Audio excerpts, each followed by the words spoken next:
Okay, folks, welcome back. Welcome back. Before we start, what we're going to do in the second half is I'm going to talk specifically about one piece of work, and it's this piece of work.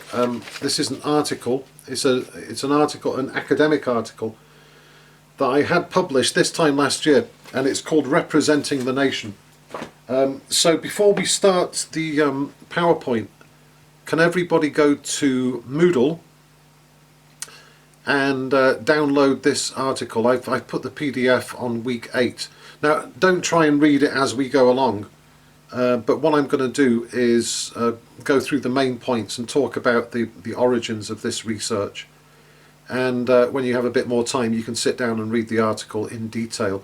So the article, when you read it, will give you a good indication of the sort of language that you need to adopt when writing media research, and it will also show you the structure, because the article talks about previous work in this area, and then I talk about the methodology, and then I actually do the research and discuss it and interpret it and so on. So have that article handy, make sure you read it. It's about 8,000 words. Hopefully it's readable.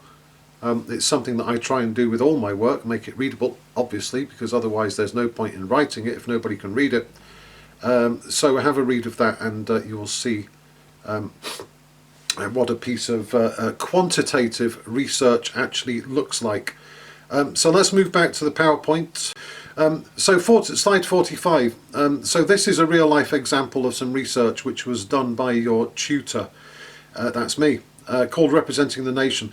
And in more detail, so remember what I said about your research. You have an eye-catching title, in this case Representing the Nation, and then it's not here, but there's like an invisible colon, a comparative study of the social constitution of senior BBC journalists and the politicians they hold to account. I'll explain more in a few moments what that actually means. But that gives you an idea of a title and then the subtitle. So the subtitle sums up what you're trying to do. So hopefully that makes sense. A comparative study. So you're comparing different groups, or I'm comparing different groups. Senior BBC journalists and politicians, and it's the social constitution. As you will see, what that means is the characteristics of a person that makes them a person, and we'll talk more about that in a moment. Slide 46 shows you the publication that it was printed in, Journalism Practice, which is one of the leading journalism journals, and as it says there, it's on Moodle. So slide 47. Let me just talk for a few moments about the origins of this. Now, the good thing, and also the frustrating thing about doing research, is that when you do it, it generates more ideas. So the original idea for this goes all the way back from when I was doing my PhD, which was published in 2015. But this part of my PhD research was actually 7 years ago, 2013. And what I did with my PhD, as you know, I did a huge content study, 1,625 articles, 4 different publications, BBC, Guardian, Times, Telegraph. And I discovered certain things about how economics and business is reported. So the final stage of my PhD was to try and explain that. Why is it that the journalism is like this? So the way that I did it was I interviewed 26 journalists, and I asked them all the same 12 questions.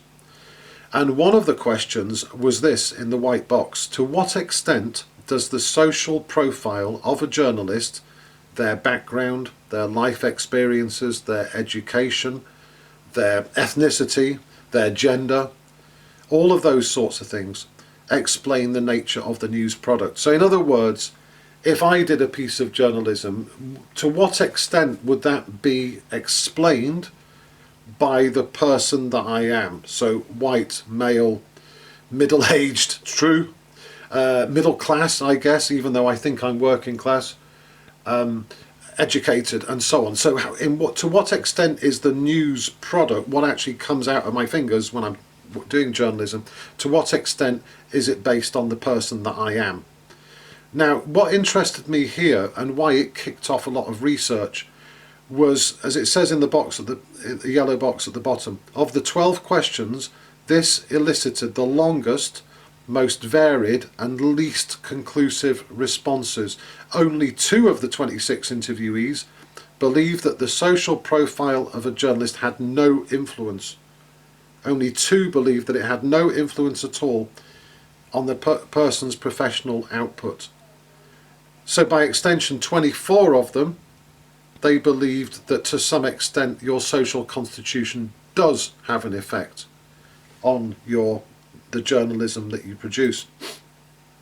So that was 2013. 2013. And I kind of put that question to one side, even though it is unresolved. I kind of put it to one side because it wasn't central to my PhD.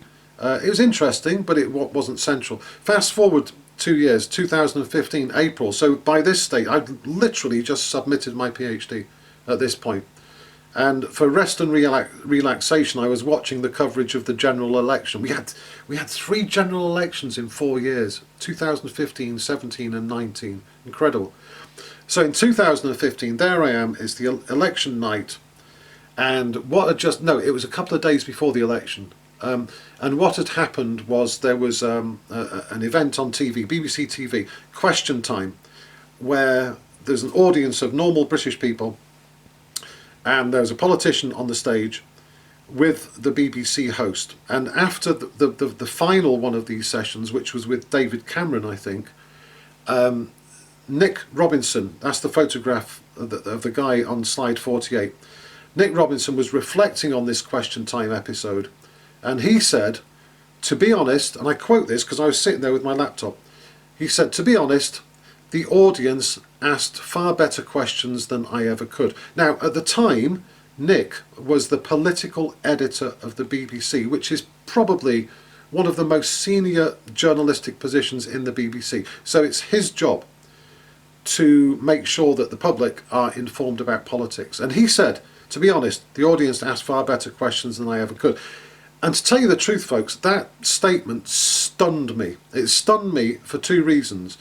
Number one, firstly, I thought, hang on a second, and we just found out incidentally how much BBC journalists were getting paid. I think Nick was paid £200,000 that year. So I said, hang on a second, mate, you get paid £200,000 a year, and you've just admitted essentially that the general public who get paid nothing can do your job better.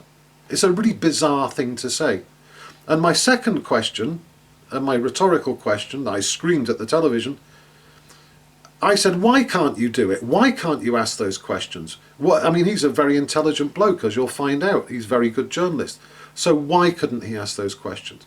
So that's 2015, and I started to go back to my original question about social constitution. And then I started to think about me and Nick. And this is when for me, it started to get really interesting, because me and Nick are actually really, really similar. Really, really similar. And I'm not just talking about the haircut and the glasses. But there's a photo of me on the right-hand side without glasses. So the thing about me and Nick, let's look at how we're similar. So age, we're virtually the same age. Nick is actually 5 months older than me, but we're born pretty much around about the same time. So we would have grown up during the same period. We would have grown up with Margaret Thatcher in the 70s and 80s and Tony Blair in the 90s. You know, so we have the same generational influences. We're both male. We're both white British in terms of ethnicity. And funnily enough, we actually come from the same part of the UK. We both come from Cheshire.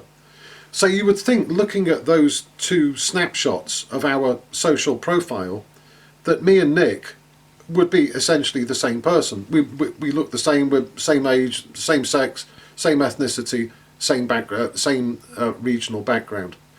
But when you think about it, well, I certainly know this because I've read a lot of Nick's work over the years, and I clearly understand what I'm all about, what I believe, and what my priorities in life are. But when you compare those 2 things, we're actually really, really different. So next slide. Let's try and put some detail on the differences.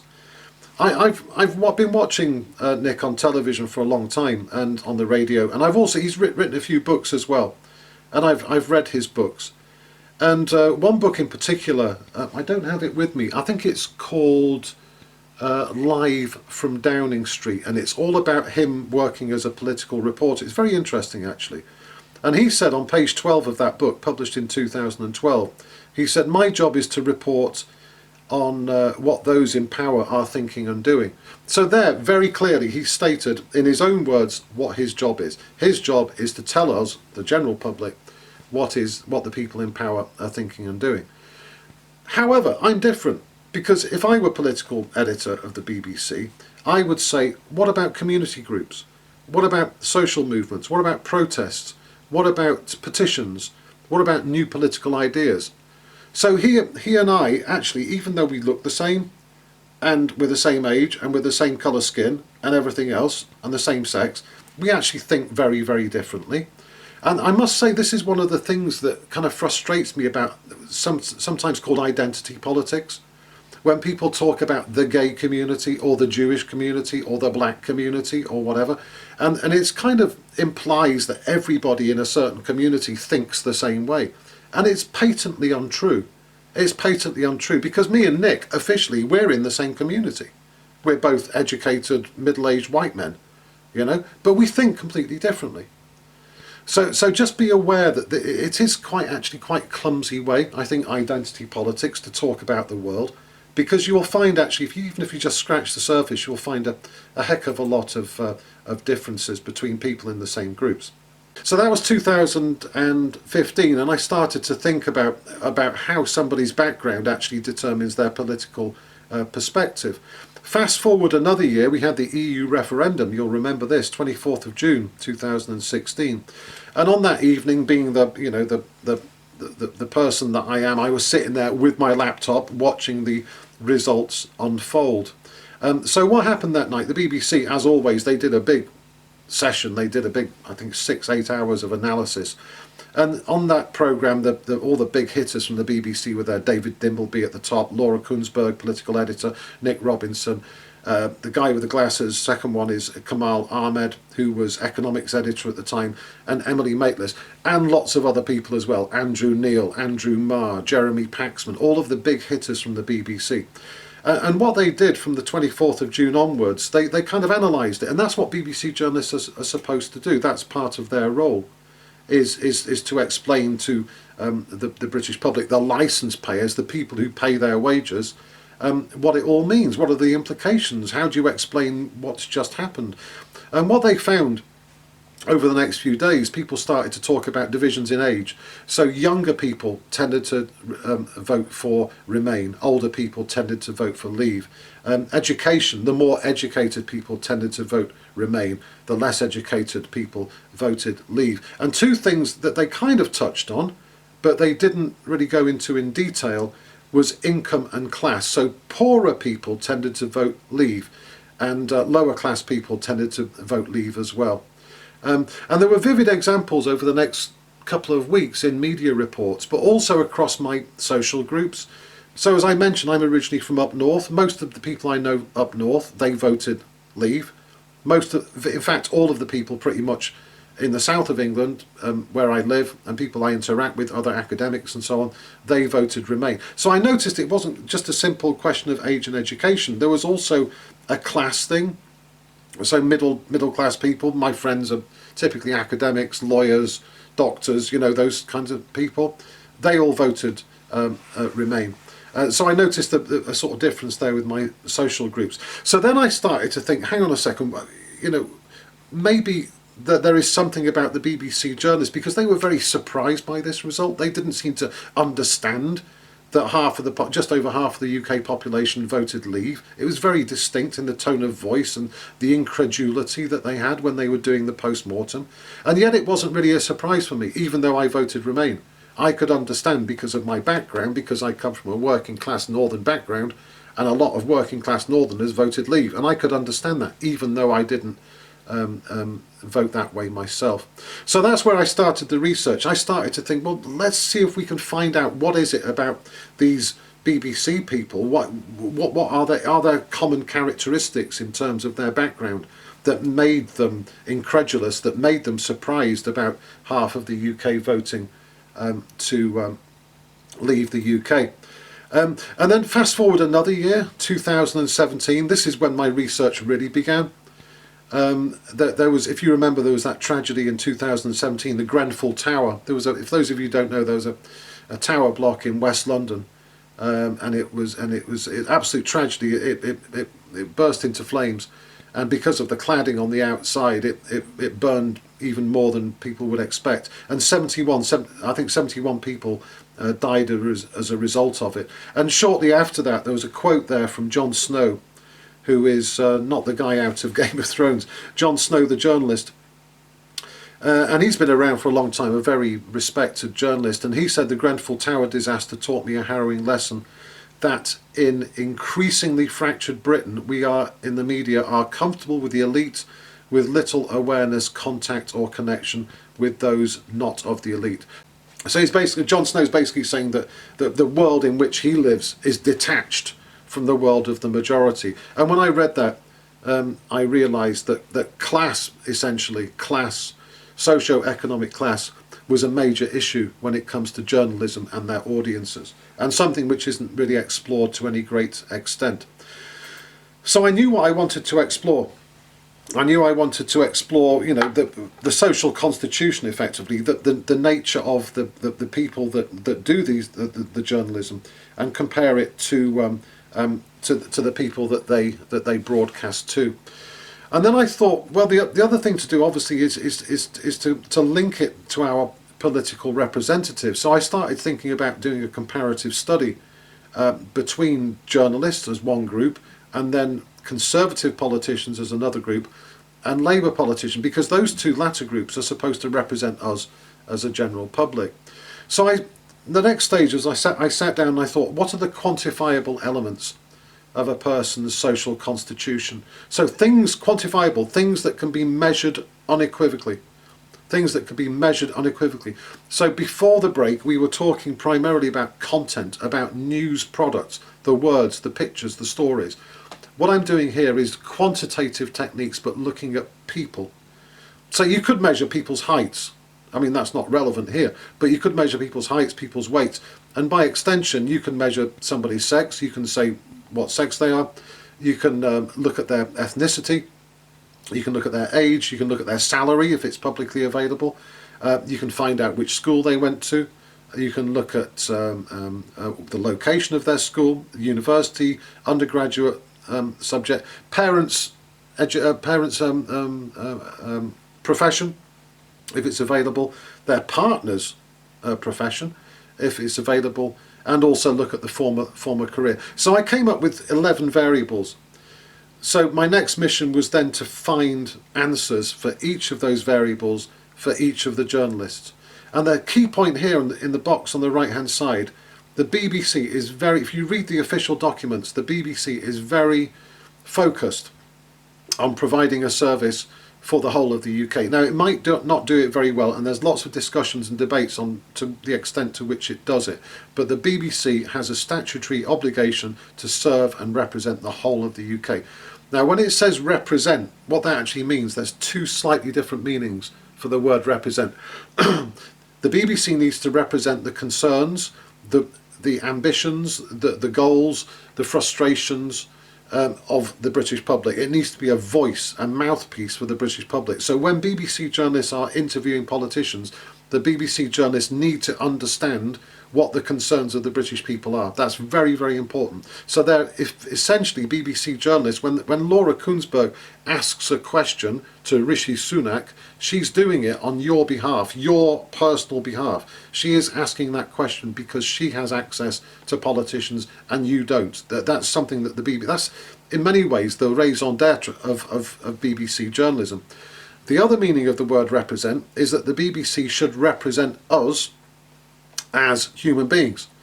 So the BBC should, for example, represent the ethnic diversity of the UK, and there's been lots of stuff recently in the last couple of years about the BBC addressing that. For many years it didn't represent the ethnic mix, but if you look closely now, it is much better than it used to be. So it should represent the ethnic mix of the BBC, of the UK. It should represent the sex, the gender mix of the UK, and so on. So there's two meanings to the word represent. Both are relevant and both are kind of related. So in terms of the journalists, what I did, now obviously I had to choose a sample because there are in the BBC I think something like They've made some job reductions recently, but it's about 20,000. So there are about 20,000 journalists, believe it or not, in the BBC. There's local journalism at the BBC World Service and so on. So what I did was focused on the really big hitters, the important journalists, the ones that we see on our screen when something major happens, the ones who explain Brexit to us, the ones who explain COVID to us. And what I did was narrowed it down to 66 people. I chose the month of July. I watched TV constantly for July 2016, listened to the radio, and made a note of all the journalists who explain politics and business and economics and all these important stuff. And I found 66 journalists, and they are divided there in terms of their essentially for their responsibility. So BBC One news presenters, there were about 10, 11 of those. Radio 4 news presenters. You might not listen to Radio 4, folks. Not many people in your generation do. But that's where all the debates happen. It's the real flagship programmes like Today and PM and The World at 1 and so on. So there were 23 journalists from Radio 4. And then there were editors and specialists at the end. So business editor, economics editor, political editor, and so on. Debate presenters. So when I say debate presenters, so the people that present programs like Question Time and the Daily Politics and programs like that.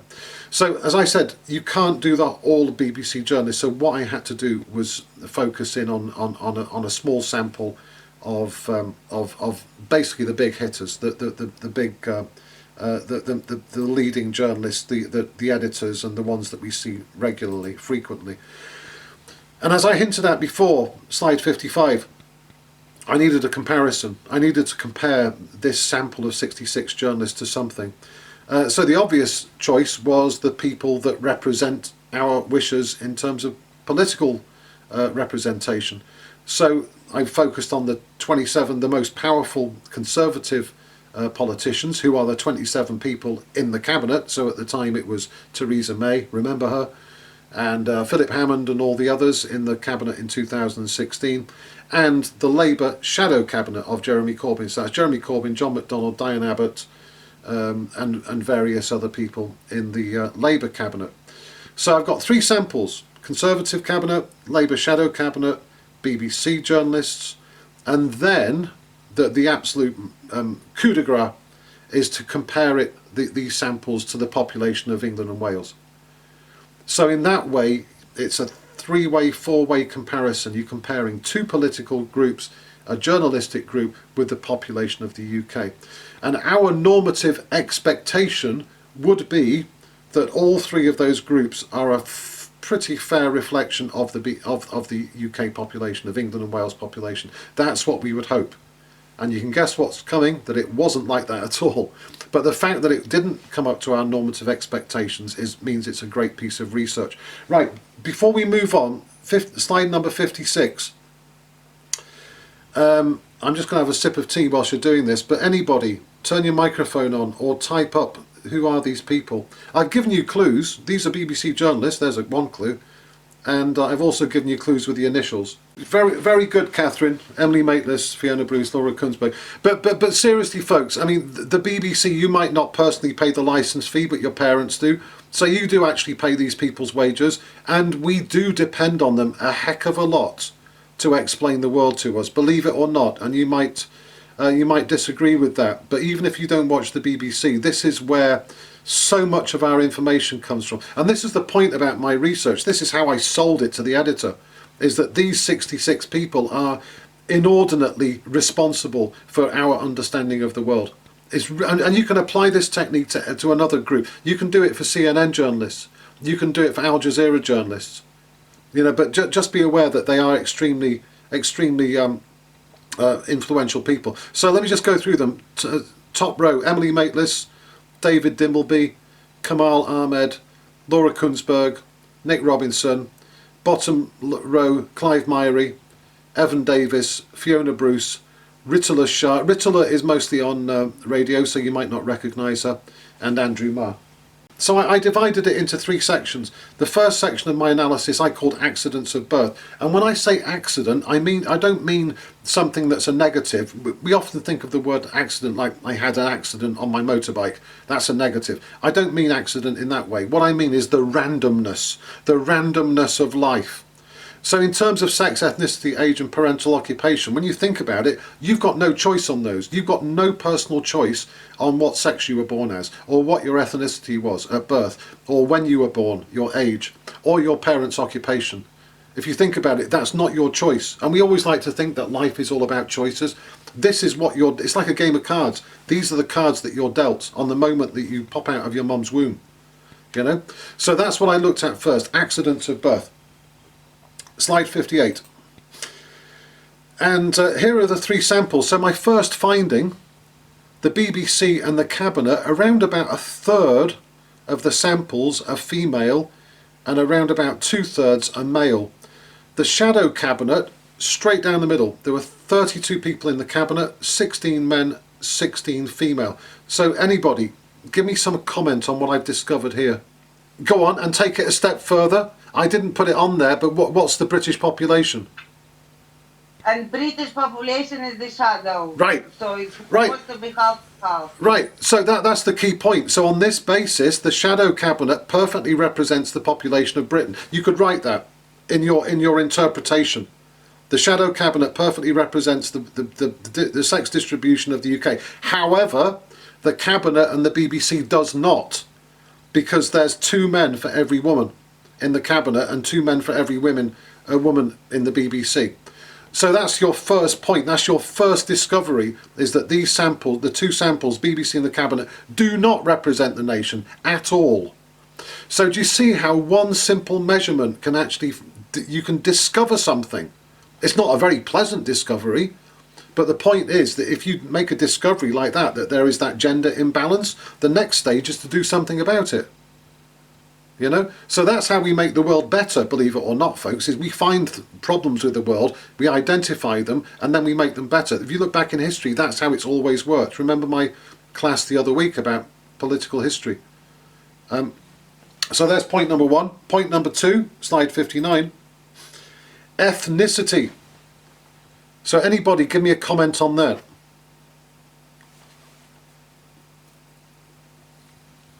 Well, they're all white majority. Hang on, Saida, let me just put you to one side for a moment. I want to get everybody else involved. Saida, you've done a great job today, but please let me get somebody else. I want to make sure everybody else is getting the point. You're getting the point, Saida, but I'm not sure everybody else is. Just tell me what you see, folks. There's no great mystery to it. Okay, let me ask you this. Does the BBC, the Cabinet and the Shadow Cabinet, do they represent the UK?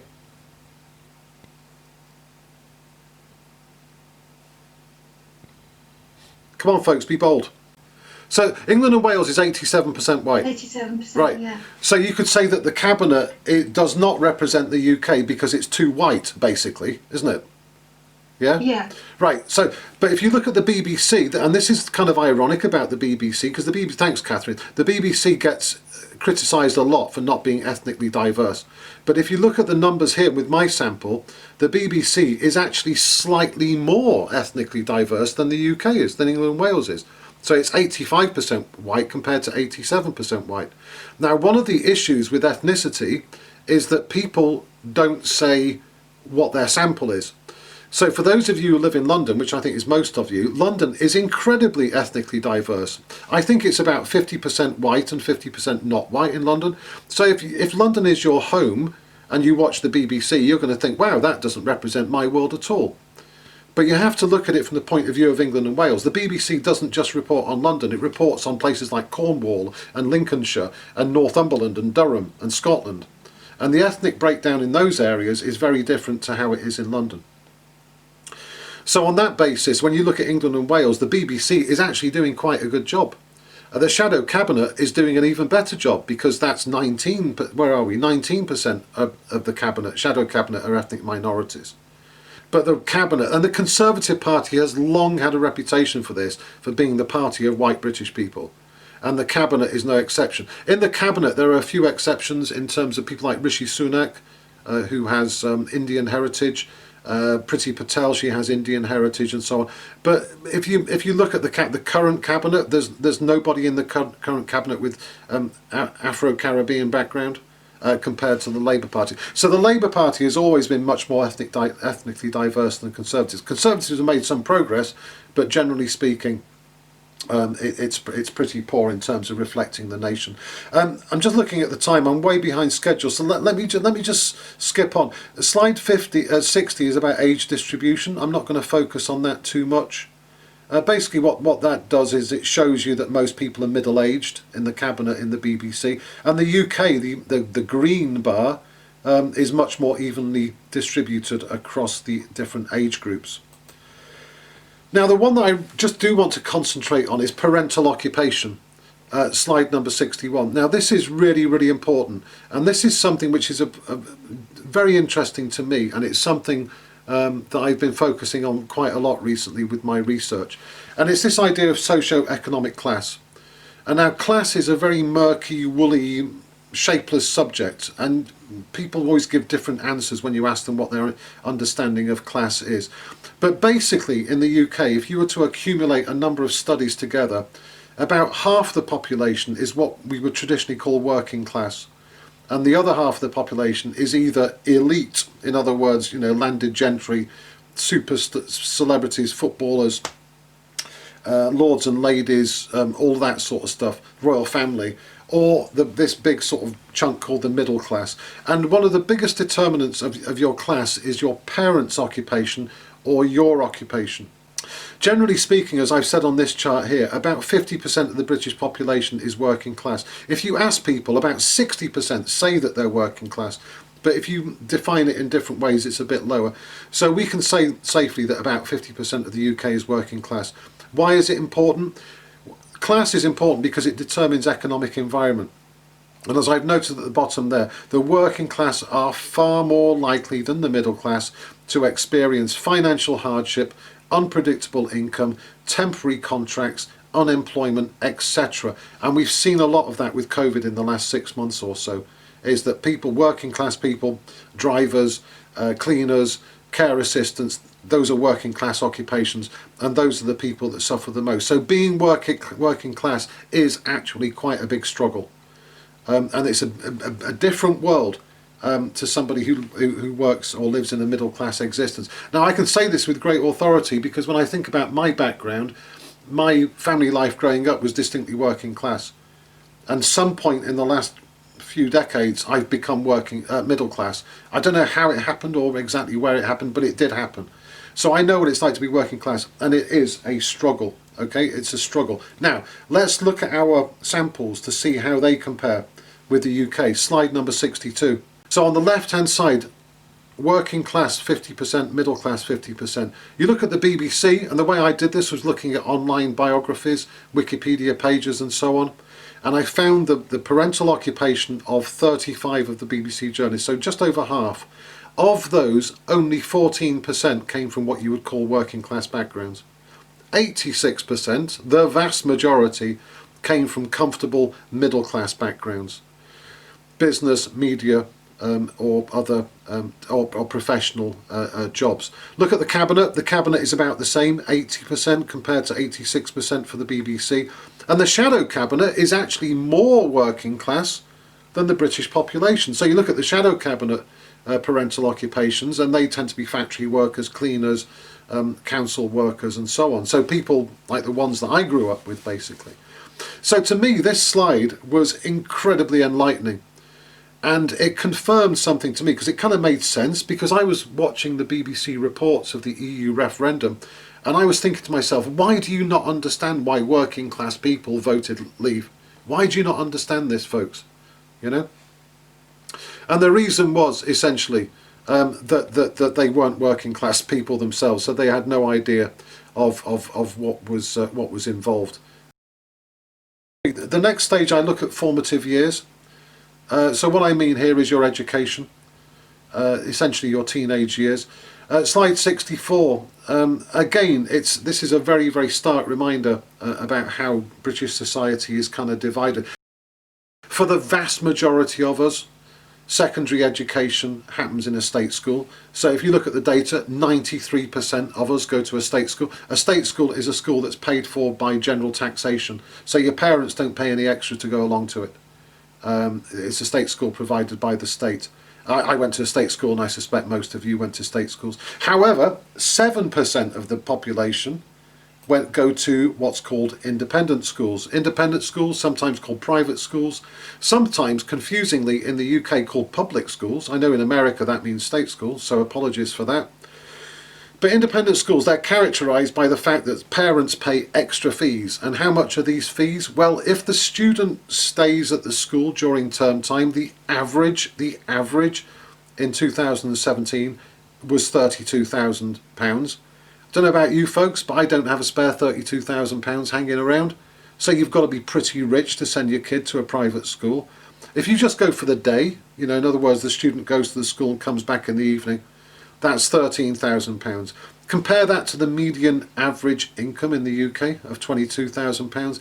You have to be pretty wealthy to send your kids to private school. And that's why only 7% of Britons have this so-called superior education. And they have become, as I've said in my article, enclaves of wealth and privilege. So kids who go to private school, they mix with other rich kids and so on. And they also, during their time, they have smaller classes, better facilities, and it's all because of money. And at the end of it, they have considerable advantage for entry into Oxford and Cambridge universities, which, as we know, are two of the best universities in the world. So 7%, the key figure here, folks, remember 7% of British people go to independent schools. Without jumping ahead, would you like to guess how many BBC journalists went to independent schools? More than half, probably. More than half? Yeah. Well, this is my point here, folks. Let me just reiterate. I'm not sure whether, because we're not getting much interaction today. The point is, to what extent do BBC journalists represent the nation? To what extent do they reflect the nation? So if they reflected the nation in terms of secondary education, 7% of them would have gone to private schools. 7%. The actual figure, slide number 66, Sider, you're absolutely right, 67%. 67%. So this fits in with what I found before, is that a lot of them come from middle class households. So Laura Kunzberg's father, for example, was a businessman specialising in textiles, and she went to private school. Andrew Marr went to private school. His father was, I think, a stockbroker or insurance broker or something in financial services. Nick Robinson's dad was a sales director. So they went to private school simply because their families could afford it. A private school. So 67%, so 10 times as many as you would expect. And you look at the cabinet, the Conservative cabinet, 26%, so 1 in 4 went to private school, which is still, what, 4 times more than the general public. And the shadow cabinet is closest to the general public in terms of secondary education. Even so, 13% is still twice as likely. So do you see there's a picture developing here? So BBC journalists typically come from middle class backgrounds. They tend to be white, although they are quite ethnically balanced like the rest of the UK, and they do tend to have gone to private schools. So the BBC, you can see this trend developing. The BBC journalists do not really represent the UK because they're middle class and they're privately educated. Now let's skip forward because I've got far too many slides here again. So slide 72, this is looking at higher education. So again, doing the same thing. On the left hand side you see there a bar. It says 60%. So 60% of British people have not been to university, do not go to university. So believe it or not, folks, you are in a minority. So if you've done a bachelor's degree, you're in the 40% who are university educated. I'm not sure of the proportions for master's degree, but it's going to be smaller, obviously. So 40% of British people, the blue bit on the bar, go to university for undergrad, and of the whole of the UK population, only about 1% go to Oxford or Cambridge. You know that these two universities, they are incredibly famous, they're very well established, they've been around for 800 years or so. And they've produced a lot of Nobel Prize winners and prime ministers and presidents and actors and so on. So most parents, if they were to have a wish, they would want their kids to go to Oxford or Cambridge because they are so prestigious. So the comparator here, folks, is 1.25%. That's how many of the general population go to Oxford and Cambridge. And when you look at the data, next slide, slide 74, 45% of the BBC went to Oxford and Cambridge, and almost identical proportion, 44% of the cabinet went to Oxford and Cambridge, and 13% of the shadow cabinet. So again, the BBC and the cabinet this time, they are massively out of kilter with the UK. So essentially at the BBC we're developing this picture of middle class, privately educated Oxbridge graduates who are essentially telling us about the world and interpreting the world on our behalf. So the summary of my paper, which you can read in your own time, is that with BBC journalists there are distinct patterns, and essentially these 66 journalists, they have a very different social constitution to the British public, as we've seen with in terms of parental occupation and in terms of secondary education and university education. And when you look at all of the data, as I've done in the paper, you'll see that the BBC is closer to the Conservative cabinet than the Labour shadow cabinet. Remember what I said 2 weeks ago about the history of politics. Remember what conservatism is all about. It's very different to what Labour is all about.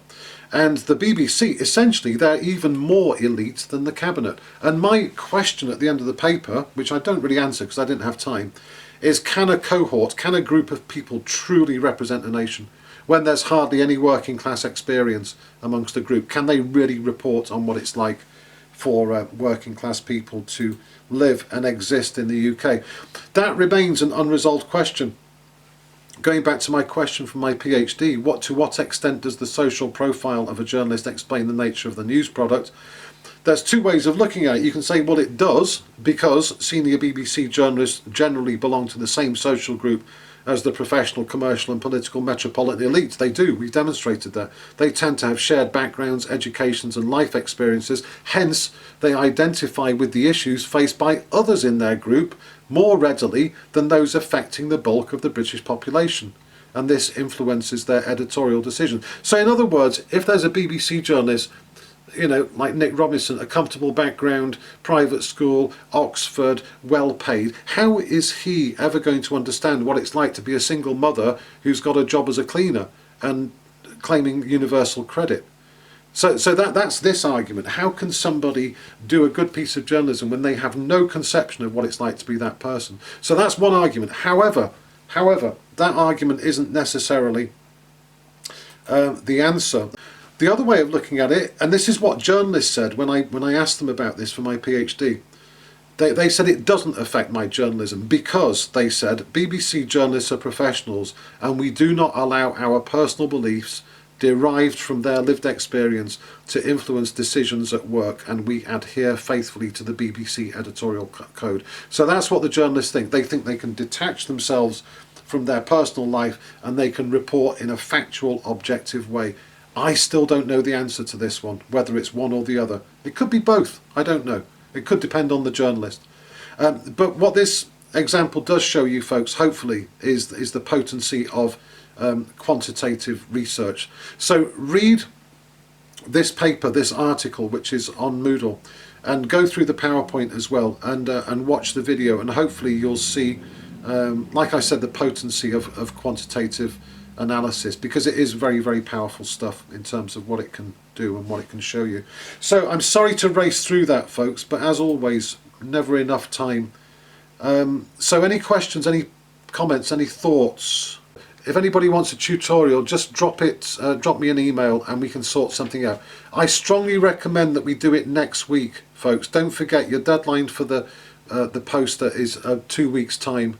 So don't leave it until the week after, because there won't be time, you won't have time to think and to prepare and to ponder. So if you need a tutorial, send me a note, drop me an email, and try and give me an idea of what you want to do. Don't just say celebrities in the media, because my response will be, what do you mean? So be as precise as you possibly can in your email, and I'll see what I can do to help. So we'll have tutorials next week. Okay folks, apologies again for racing through it, but I always have too much after all these years. I still find it difficult to perfectly judge how much material. Anyway, thank goodness for technology. The PowerPoint's there, Moodle's there and the video's there. Okay, have a good weekend, folks, and see you all soon.